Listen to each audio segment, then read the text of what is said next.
aqui, né, encarnados e desencarnados. Dando início aos trabalhos da noite de hoje, vamos pedir ao José Geraldo que faça a leitura preparatória do ambiente.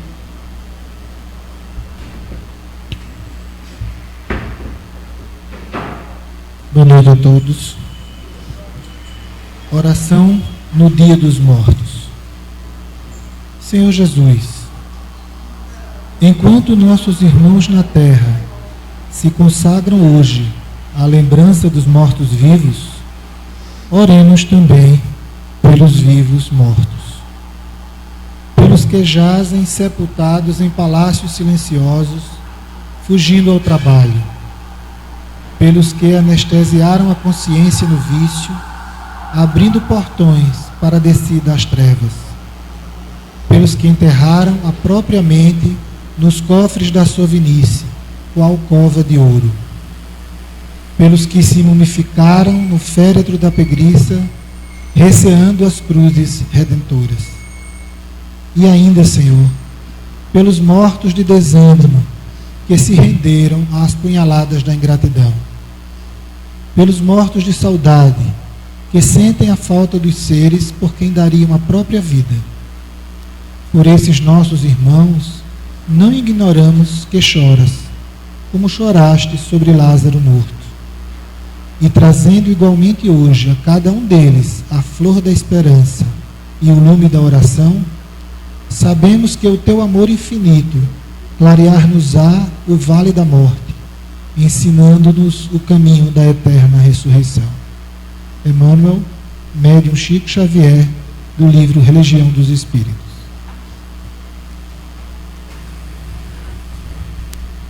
Mais uma bela lição, né?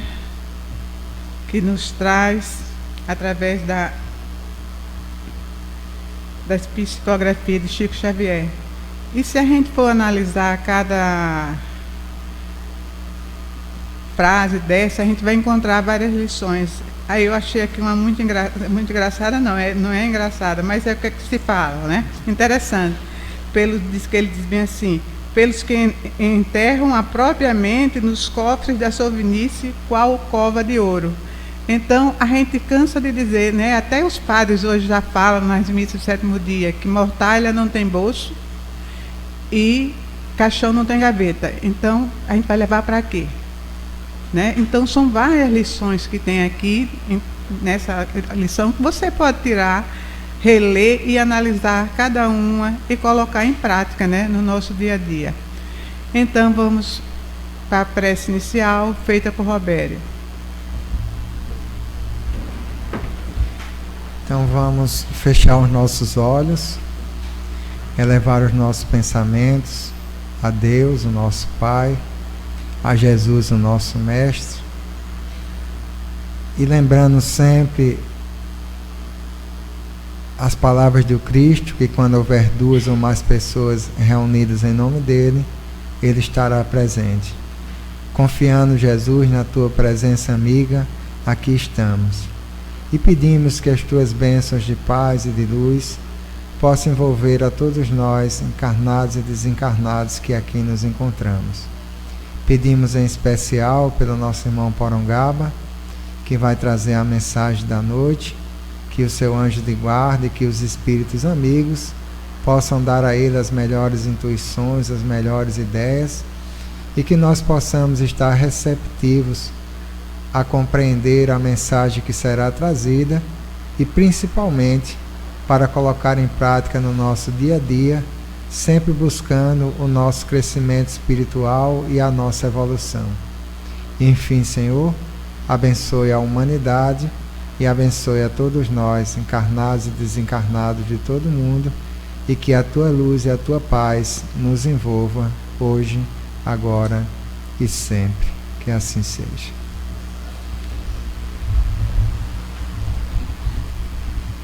Como o Roberto já falou, né, o nosso palestrante da noite de hoje é uma pessoa totalmente desconhecida da nossa, que é Porongaba, né? E ele vai falar sobre o exercício do amor. E que Jesus lhe abençoe.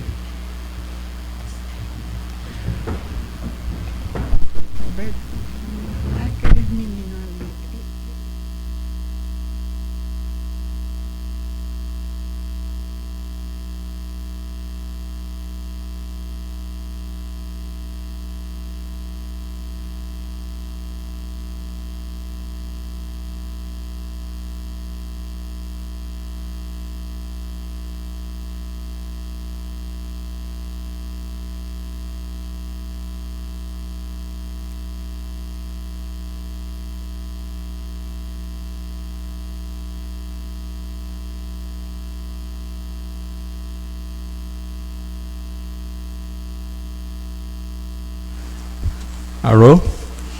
Estão ouvindo bem?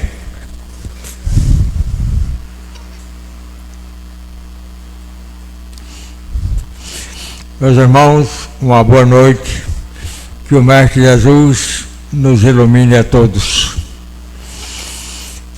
Para que possamos colher deste momento de estudo, de reflexão, a melhor orientação para a nossa jornada aqui na Terra. E a melhor assistência que nos fortaleça para conseguirmos, sem falha, enfrentar os problemas, as dificuldades que estão em nosso plano de vida. Exercício de amor. Vamos, claro, examinar o tema, expor sobre o tema, com base no que ensina a doutrina espírita, com base no Evangelho.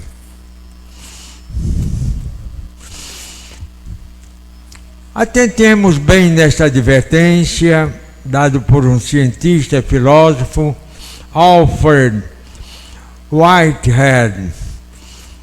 Essa advertência me pareceu muito importante, muito útil para nós espíritas. A humanidade encontra-se agora numa de suas raras disposições de mudar sua perspectiva. Veja bem, um fundamento da doutrina espírita é evolução. E então está dizendo aí um filósofo, um cientista, o momento importante em que nós nos encontramos na escalada evolutiva. Daí porque a doutrina espírita veio para nos ajudar neste momento, nesta fase de nossa evolução, de nosso progresso, para dar sustentação racional, lógica, para entendermos a vida e assim vivermos melhor. A simples compulsão da tradição perdeu a sua força. Que entendemos por perspectiva? Expectativa, esperança, esperar, contar com, sentimento de esperança, ter como provável. Conclui o ilustre cientista e filósofo: compete aos filósofos, estudiosos e homens práticos recriar e reimpor uma visão do mundo. Eis porque eu tomei este filósofo nesta sua escrita por introdução ao nosso trabalho. A doutrina espírita veio para nos dar uma nova visão sobre a vida espiritual e sobre, inclusive, o nosso papel, a nossa responsabilidade. Nova visão do mundo cada vez mais permeada de inabalável racionalidade. Esclarecimento. Sabe quem é este? Um dos maiores gênios que o mundo já teve. Sócrates. Ele dando aula, onde ele estava, sempre estava ensinando, sempre dando aula. Sócrates, iniciador da filosofia no Ocidente. Ele que deu início à filosofia, ao pensamento lógico, racional, para entender as coisas. Lema que ele adotava: conhece-te a ti mesmo. Nós usamos tanto isso e nem sabíamos que isso era de autoria de Sócrates, esse gênio precursor. Instigava a pensar. O papel dele era esse, instigava a pensar. Prática filosófica, prática que ele adotava. Saía pela rua, as pessoas que ele ia encontrando ia fazendo perguntas. Encontrava um e perguntava: o que é coragem? Encontrava outro: o que é piedade? O que é justiça? O que é amizade? São virtudes, esclarecia. E o que é virtude? É agir de conformidade com o bem. E o que é o bem? Veja bem, que gênio era esse homem, né? O que é o bem? Vamos deixar isso para responder depois. Missão de Sócrates. Desculpem, a palavra de Sócrates aí, houve alguma falha aí. Missão de Sócrates. Ensinar a pensar.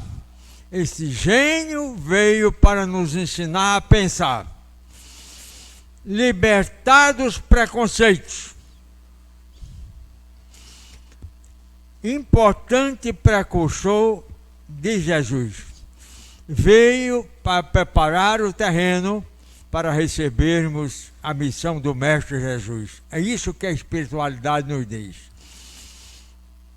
Pois bem, vamos prestar atenção. A atualidade, o momento atual que nós vivemos.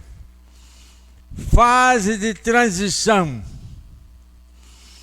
Imprescindível para a reflexão, para o pensamento, para tentarmos entender as coisas, inclusive a própria vida, inclusive quem somos. Inabalável racionalidade. Então, lembrado? Whitehead. Na atualidade, racionalidade. A doutrina espírita é uma religião racional. Veio há 160 anos aproximadamente, né? Veio para nos dar apoio e podermos, nas nossas indagações, na fase em que nós estamos, encontrar respostas com a doutrina espírita. Nova e exata compreensão da vida é o que ela nos oferece. Antigos preceitos, só para recordar. Não sei o que é que houve não, destrambelou esse negócio aí. Perderam o M, perderam a força. Não sei o que é que eu fiz, quando eu fui fazer a leitura, o M caiu, está lá embaixo.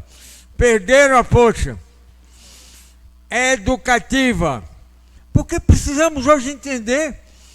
Não é só dizer, faça isso, faça aquilo. Por quê? Por que eu devo fazer isso? Por que eu devo fazer aquilo outro? Condutora. Disciplinadora. Antigos preceitos perderam a força disciplinar. Conhecimento de si mesmo é o que nós buscamos. Queremos, quem somos? Queremos conhecer. Queremos saber de onde viemos, para onde vamos. Pensar consciente. Isso é a doutrina espírita veio nos ajudar. No campo moral, no campo da religião, a pensar com consciência. Maneira de ser. Nós precisamos saber nossa maneira de ser e por que temos essa maneira. Estilo de viver. Estilo, modo de relacionar-se. Pendores, inclinações pessoais. Influências externas. Que influências externas nós estamos acolhendo, estamos agasalhando? Que influência? Precisamos ter consciência disso. Por que aceitamos influência tal, qual e não uma outra qualquer? Você desculpa, eu vou ter que levantar um pouco a minha perna que eu estou com um problema no quadril.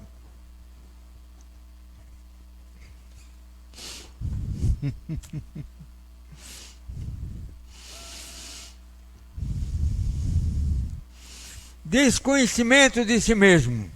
Isso por muito tempo nós não sabíamos realmente quem nós éramos. Filhos de Deus, mas criado como? Qual o destino? Como é que vamos chegar ao destino? Desconhecimento de si mesmo. Há pessoas conformistas, pessoas imediatistas, pessoas insatisfeitas, pessoas revoltadas, pessoas egoístas, querem tudo para si, pessoas indiferentes, pessoas presunçosas. Sabe com quem está falando? Você sabe? Prejuízo para a qualidade de vida e futuro da pessoa, se ficarmos presos a estas questões. Convicção da sobrevivência. O que disse o mestre? Conhece-te a ti mesmo. Qual será a nossa situação futura? Após a morte, sobretudo, qual é o nosso destino? Quais os fatores determinantes? Quais são os fatores que vão ter influência decisiva para alcançarmos o nosso destino? Em que é que esses fatores, essas forças poderosas, em que é que elas dependerão de nós? Ou não dependem? Depende, porque está lá no Evangelho, a cada um segundo suas obras. Nossa situação na Terra. Qual é a nossa situação? Desculpe, viu? O E caiu, está aqui embaixo. Coloca ele no lugar. Não sei o que é que houve. Condições de nascer. Olha, nossa situação na Terra. Em primeiro lugar, as condições de nascer. Onde nascemos, em que família, que recursos, que meio, que corpo, nível de inteligência. Nós sabemos que variadíssimo, né? Extremamente variado. Pessoas de pouca inteligência, pessoas de muita inteligência. Sentimentos também muito variados. Aos que amam, aos que odeiam. Aos que fazem o bem, aos que procuram fazer o mal. Aspirações. Todos queremos ir para o céu, né?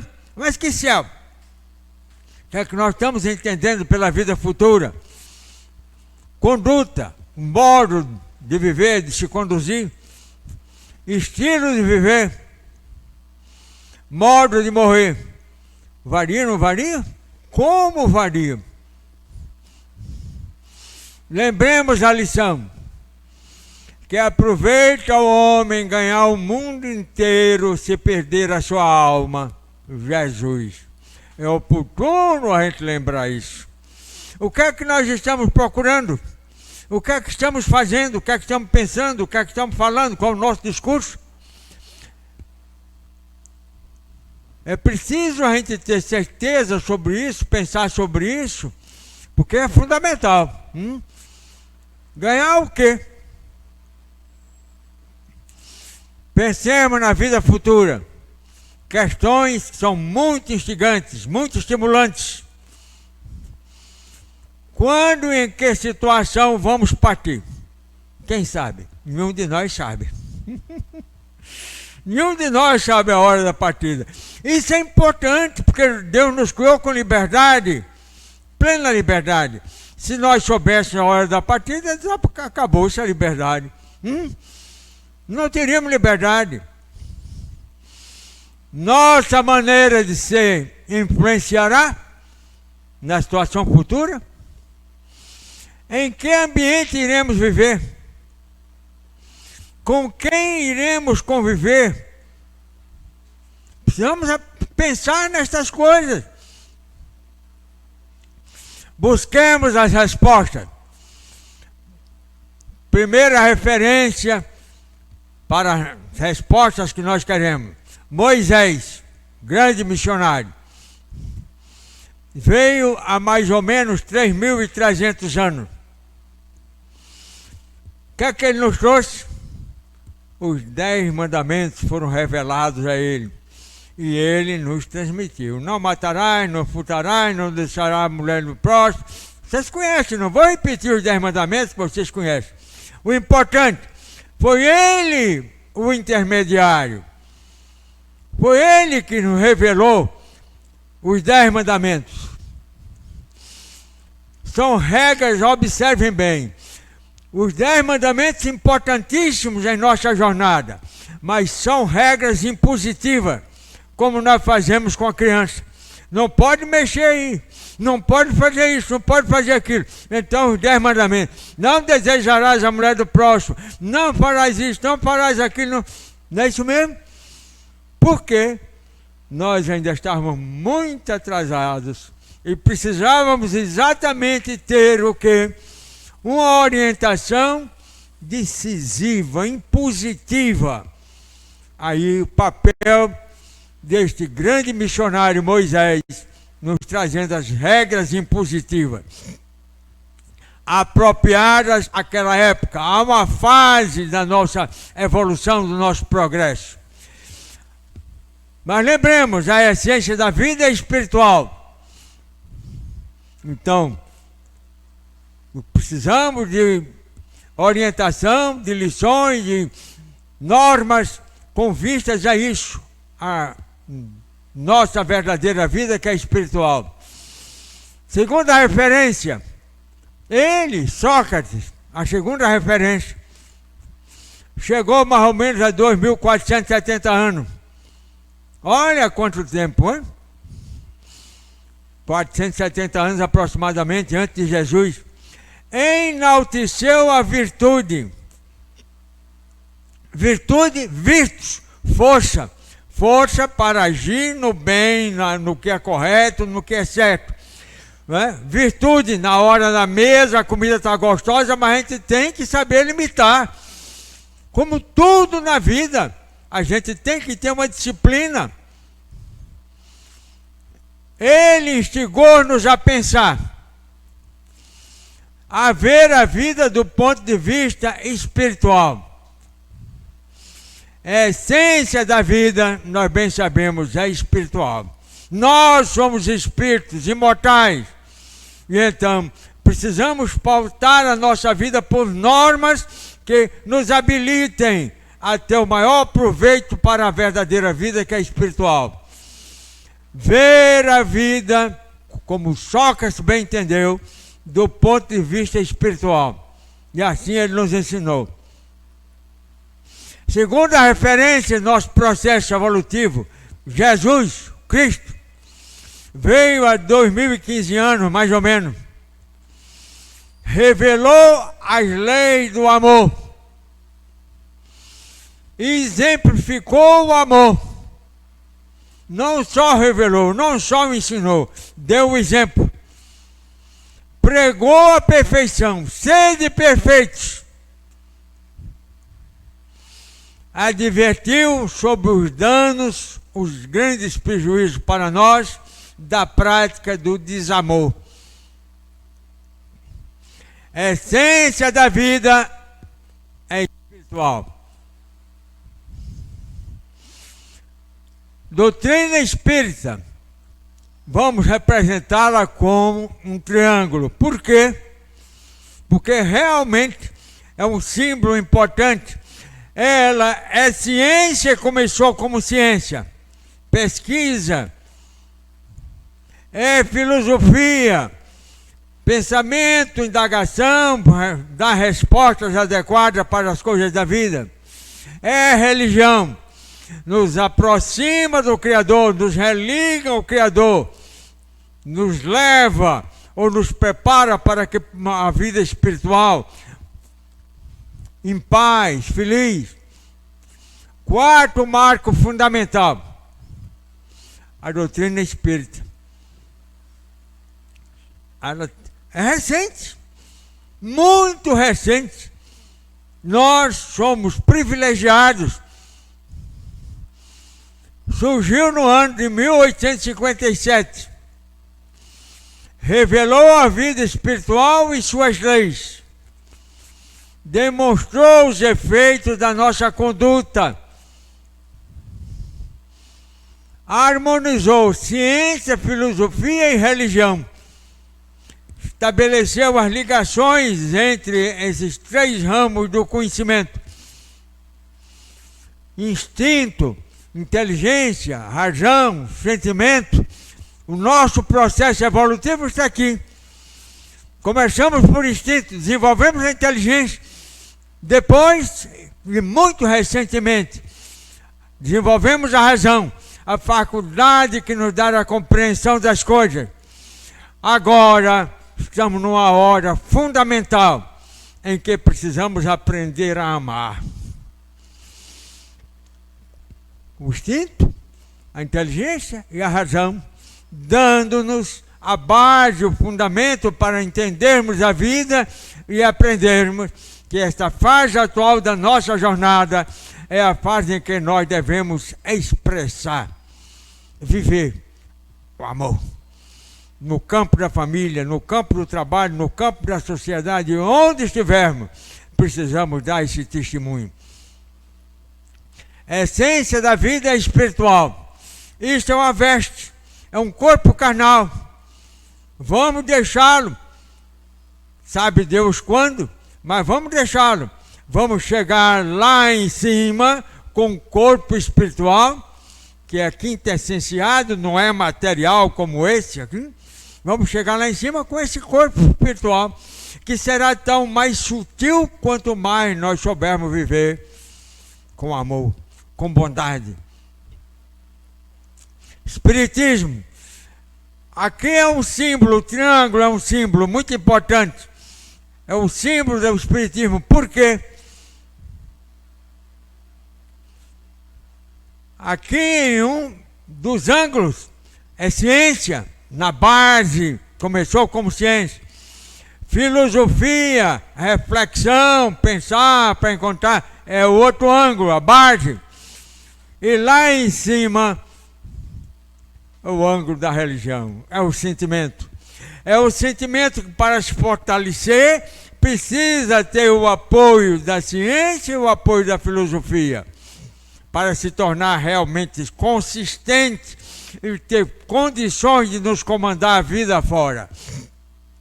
Doutrina espírita veio complementar os ensinos de Moisés, Sócrates e Jesus. Veio arrematar, relembra, esclarece e orienta, demonstra natureza da vida, nossa verdadeira vida espiritual, sobrevivência. A essência da vida nós vamos ter lá no alto, é espiritual. Evolução pela reencarnação. Objetivo a perfeição. O que disse Jesus? A essência do Evangelho está lá, amor. A essência do Evangelho está lá, sede perfeitos. Nós estamos a caminho, todos nós. Digo mais, eu já fiz essa pergunta aqui uma vez ou duas. Se um só não chegar à perfeição, se um só não conquistar o céu, quem falhou? Pensemos bem, Deus é o Criador de todos, é o Pai de suprema perfeição, supremo amor, suprema sabedoria. Se um só não chegar no céu, quem falhou foi Deus. Fez tão mal feito que não houve como recuperar. Deixa para lá que ninguém dá jeito não. Como é que pode ser? Ele, o Criador, a suprema perfeição, como pode fazer uma pessoa? Olha, o jornal de hoje eu estava vendo, 200 mil carros, não me lembro a marca, chamados para fazer uma correção. 200 mil, eu acho na lei, meu Deus, para fazer uma correção. O homem age assim, reconhece que errou, chama para corrigir. E Deus? Deus é o Pai de supremo amor, suprema sabedoria. Todos nós vamos chegar à perfeição, porque somos todos filhos de Deus. Vamos errar, vamos quebrar a cabeça, vamos sofrer, mas vamos todos chegar lá. Missão do Espiritismo nos dá uma visão do mundo recriada. Ele recria a visão do mundo para nós entendermos a vida. Rigorosa ciência de observação comprova a vida espiritual e as suas leis, as leis que regem a vida espiritual. Nos oferece uma sólida, uma forte doutrina filosófica e religiosa, que nos dá sustentação para a nossa jornada. Nos oferece, estão lembrados da introdução? Precisamos de novas perspectivas. Aquele filósofo introduzir com ele. Pois bem, ela, a doutrina espírita, vem nos oferecer as novas perspectivas para nós entendermos a vida e ajustarmos a nossa maneira de pensar, de falar, de ser, de viver, às leis que regem a vida. A dimensão da vida. Poderoso instrumento de transformação moral é o Espiritismo. Kardec e Sócrates. Vamos prestar atenção nesse diálogo. Está no Livro dos Espíritos. Kardec, o bom senso encarnado. Sócrates, a razão encarnada. Pois bem, diálogo sobre a ética do bem, com fundamento do Espiritismo. Todas as filosofias criam seu código de moral. Qual a moral criada pela filosofia espírita? Pergunta Kardec a Sócrates. Sócrates responde: o Espiritismo não institui nenhuma moral, apenas facilita aos homens a inteligência e a prática da moral do Cristo, do Evangelho, facultando fé inabalável e esclarecida aos que duvidam ou vacilam. Esse é o papel, a função da doutrina espírita. Pergunta a Kardec: estando as crenças baseadas em dogmas, dogma, a pessoa não pode saber a essência, né? Tem que acreditar sem compreender, ou verdades indiscutíveis, por que a crença espírita seria uma fé inabalável? Pergunta: por que o Espiritismo seria uma fé inabalável? Quem vai responder? Sócrates. Porque a fé inspirada pela doutrina espírita capacita o homem a encarar a razão em todas as épocas da humanidade. Razão que nos faculta entender o bem, entender o que está certo, né? Nos dá condições para isso, distinguir o bem do mal. Outra pergunta de Kardec: segundo a moral adotada pela doutrina espírita, o que é o bem? O que é o bem? Resposta de Sócrates: o bem é tudo que é conforme a lei de Deus. Fazer o bem é proceder de acordo com a lei de Deus. Vamos guardar isso? Qual é o conceito dessa lei, da lei de Deus? Pergunta Kardec. Sócrates: ela, a lei de Deus, está contida no preceito do amor ao próximo, ensinado por Jesus. Ama o próximo como a ti mesmo. E que encerra todos os deveres dos homens, um para com os outros. Como tem o homem conhecimento dela? Sócrates responde: está inscrita em sua consciência. Nós somos filhos de Deus. Está lá inscrito, agora vai se desenvolvendo vagar a vagar. A vida não é a que nos é marcada pelo corpo físico. Isso é apenas uma pequenina etapa em nossa jornada. A verdadeira vida, que é a vida espiritual, meu Deus, o espírito é imortal. Nós vamos chegar à perfeição. Como proceder bem? O homem procede bem quando tudo faz pelo bem de todos, porque então cumpre a lei de Deus. Olha, não vamos esquecer isso. Fazer o bem, praticar o bem, pelo bem de todos, né? Como pode o homem distinguir o bem e o mal? Deus lhe deu a inteligência para distinguir um do outro. A pouco e pouco nós estamos desenvolvendo a inteligência. Nós podemos exigir que a criancinha entenda as coisas? Não. Então, no que toca a nossa jornada espiritual, nós talvez nem sei se estamos no meio do caminho. Falta muito para chegarmos à perfeição. Ainda temos uma longa jornada. Estamos ainda no campo da aprendizagem e do desenvolvimento intelectual. Já um ponto importante é que a razão, essa faculdade que nos faz distinguir o bem do mal, nós já estamos usando com a doutrina espírita, sobretudo.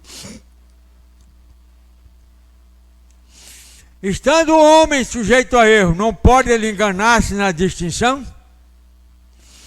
Jesus ensinou que devemos fazer aos outros tudo o que queremos que eles nos façam. Olha, esse ensinamento de Jesus é uma beleza. Porque como nós evoluímos em qualquer estágio da evolução, fazer o outro que queremos que o outro nos faça. Então, no momento atual, com a luz da doutrina espírita, nós somos levados a procurar entender o bem com o ensinamento de Jesus, né? Mas é a jornada. Como deve ser praticado o bem? Resposta: o bem deve ser feito caritativamente, isto é, sem pensamento oculto e sem interesse pessoal. Sem interesse pessoal. Fazer o bem ao outro, né? Qual o verdadeiro sentido de caridade? Caridade e amor. São duas palavras que têm o mesmo sentido, só que uma é de origem grega, a outra de origem latina. Benevolência para com todos, indulgência para com as imperfeições dos outros e perdão das ofensas. Minha gente, olha bem, vamos guardar isso aqui. Isso é uma norma de vida que vai nos enriquecer muito, muito mesmo, né? Indulgência para com as imperfeições dos outros e perdão das ofensas. Eu já falei aqui aos irmãos, não vamos nos engolir, nos iludir, não vamos nos enganar. Eu já falei aos irmãos aqui, mas eu vou repetir, sou tentado a repetir. Um grande amigo, dois amigos meus que vocês entenderam e ficaram inimigos. Eu tentei fazer as pazes. Não tem jeito, ele vai me pagar, um dia ele vai me pagar. Uns 3 eu tentei e vi que era inútil. Uns 3 ou 4 anos depois ele encontrou-se comigo. Porra, Garba, tem uma grande notícia para lhe dar. Ótimo. O que é?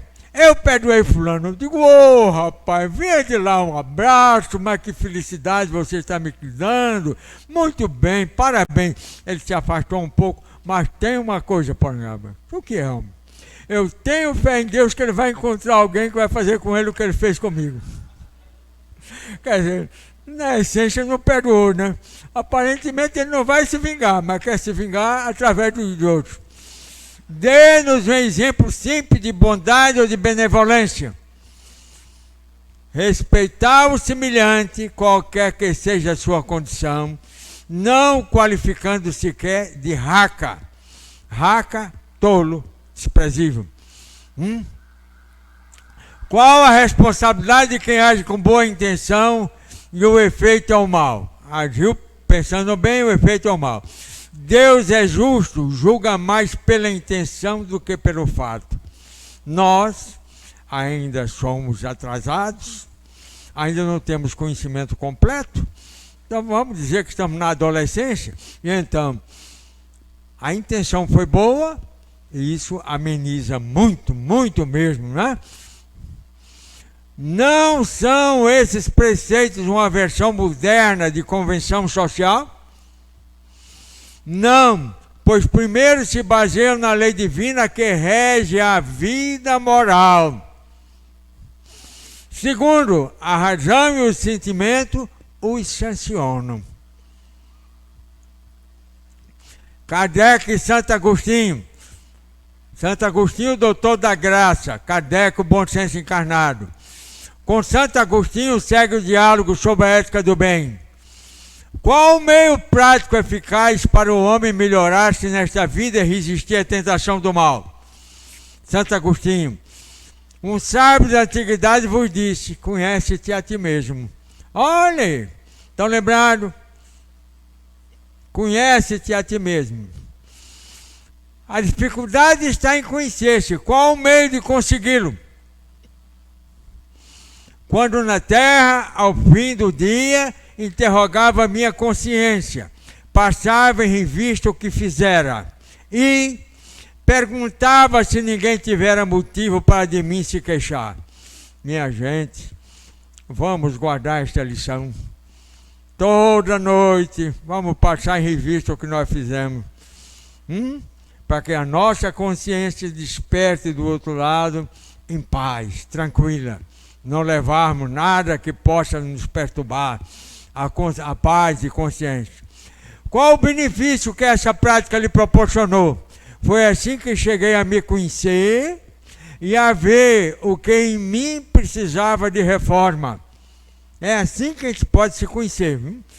A ilusão do amor próprio não atenua as faltas e as torna desculpáveis ao amor próprio. Examinai como as qualificarias se praticadas por outra pessoa. Olha que sabedoria. Se as censurais, não as podereis ter por legítimas quando fores o autor. Se nós criticamos nos outros, então não fica bem que nós pratiquemos esses atos. E se ainda assim houver dúvida, procurai saber o que dela pensam os vossos semelhantes, e não desprezeis a opinião dos vossos inimigos, que não têm nenhum interesse em mascarar a verdade. Olha lá, quem de nós vai procurar saber o que o inimigo pensa a nosso respeito? Mas é uma maneira de nós sabermos a nossa realidade espiritual. Então, para a prática do bem, o autoconhecimento é fundamental. O conhecimento de si mesmo é a chave do progresso individual. Vamos guardar isso? Examine a sua consciência quem tem o desejo sério de melhorar-se. Examinar a consciência. Só que não é fácil. Nós temos a tendência a nos desculparmos. Culparmos os outros e nos desculparmos. Precisamos encarar a nossa própria realidade com a mesma severidade com que encaramos a conduta do outro, o comportamento do outro. Os exames diários de consciência não resultam em grande perda de tempo e de energia? Justo é que se gaste alguns minutos para conquistar uma felicidade eterna. Olha que sabedoria. Ato ético. Indispensável haver uma pessoa ética. Para haver o ato ético, é preciso que a pessoa seja ética. Pessoa ética ou homem de bem. Pratica a lei de justiça, amor e caridade. É fácil? Não é. Mas a partir do momento em que nós temos conhecimento, não podemos deixar de nos esforçar para agir desta forma. Faz o bem pelo bem, sem contar com qualquer retribuição. É bondoso, humanitário, benevolente para com todos.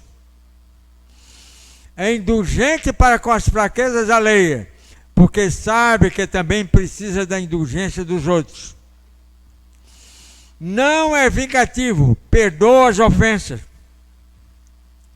Respeita, enfim, todos os direitos dos seus semelhantes, como quer que os seus direitos sejam respeitados.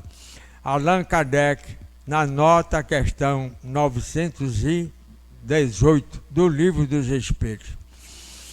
Nossa vida está em nossa mão. Não é isso mesmo? Depende de nós. Não adianta fazermos apelo ao espírito tal, ao momento tal, a isso e aquilo.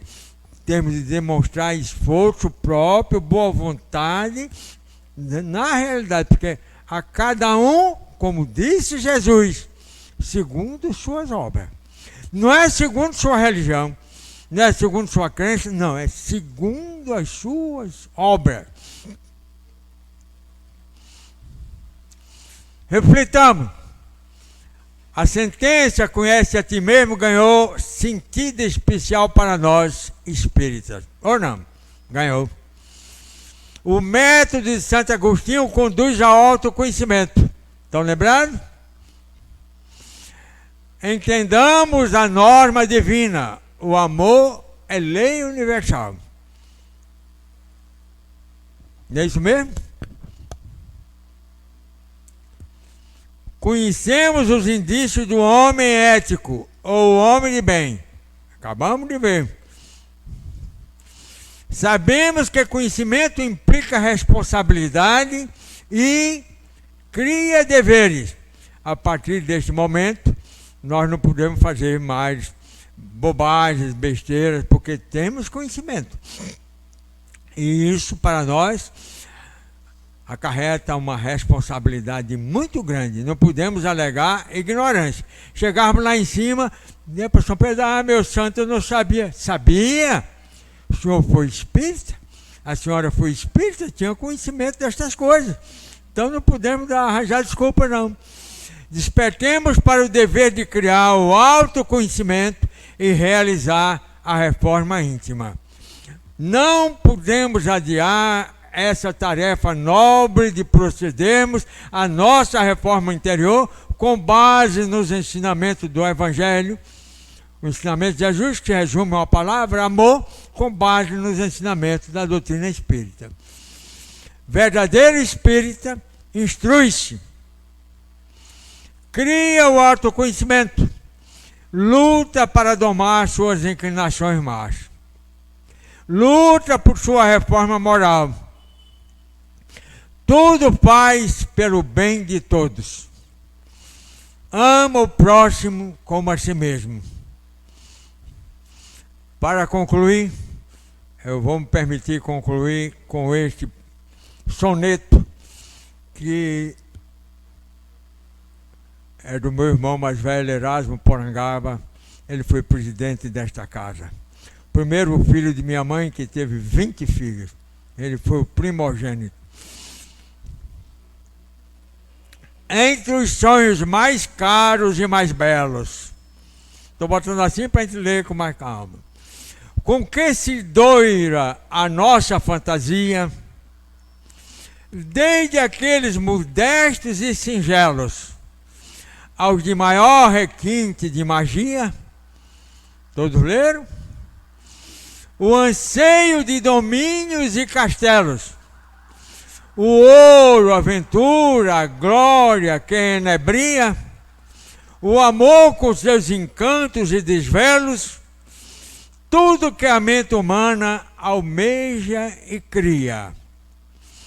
O ideal mais nobre, o sonho superior. Qual é? Certo, mais puro e mais dignificante. Não é ser entre os homens o maior. É suavizar a dor com humildade. Servir e amar o nosso semelhante. Semeando bem, fazendo caridade.